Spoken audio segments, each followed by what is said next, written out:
6,522 miles across 19 US states. That's what my Aston Martin and I have been doing over the last 2 weeks. How about you? This is a road trip wrap-up, a summary of my 16-day cross-country adventure from Philadelphia to California and back home. Now, if you want to see all the numbers from the trip, fuel economy, miles, cost, check autotrader.com/oversteer for my post on all my trip statistics. Right now, I'm going to tell you exactly what it's like to drive an Aston Martin 6,500 miles across the country and back in 2 weeks. Actually, I'm going to show you what it was like to drive 6,500 miles across the country and back in 2 weeks because I saw a lot of amazing stuff out my windshield and, well, check it out.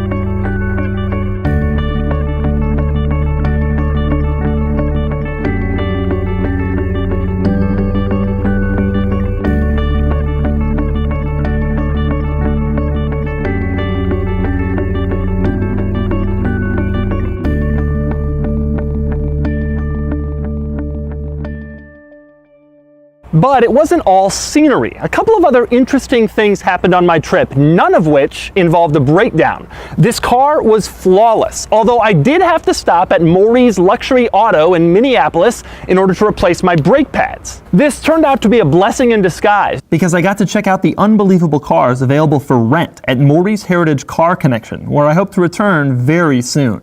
Also, a rock chip in my window was quickly fixed by the incredibly nice people at Glass Mechanics in Salt Lake City, Utah. And then there were the meetups. I had an awesome time chatting with people in Boise and in Billings and checking out their cars. In Fargo, more than 20 people showed up at 2:30 p.m. on a Wednesday, and some of them gave me awesome North Dakota souvenirs like this Doug car license plate and a mug and a popsicle.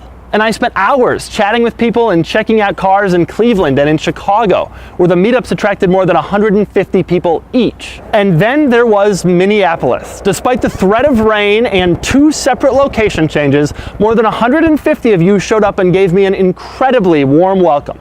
There was a McLaren 675 LT, a Dodge Viper, several Aston Martins, a DeLorean, and an incredibly enthusiastic, friendly, welcoming crowd. And then the Oscar Mayer Wienermobile showed up. That was an unforgettable night. Oh, and another thing that happened on my trip. I also took a lot of photos of my car next to things. Here's my car next to Ohio, next to a Carrera GT, next to Indiana, next to the Mississippi River, next to train tracks, next to corn, next to the Nebraska football stadium, next to a train, next to bugs, next to Nebraska, next to a movie theater, next to salt, next to nothing, next to California, next to an old gas station, next to a time zone, next to Idaho, next to farm equipment, next to a mountain, next to the sunset, next to the Continental Divide, next to a lake, next to a cop who pulled me over, next to North Dakota, next to a bison, and next to the tallest structure in the Western Hemisphere, which is a TV tower in North Dakota. All told, I've driven my Aston Martin more than 18,000 miles in the last 9 months, and that means it's about time to sell it. Aside from a few hiccups at the start, it's been absolutely flawless, and this road trip was an unforgettable adventure. And so, to those of you who were afraid of Aston Martin reliability, and so you chose a Corvette or a Porsche or a Mercedes, I have to ask you, do you have a picture of your car next to a bison?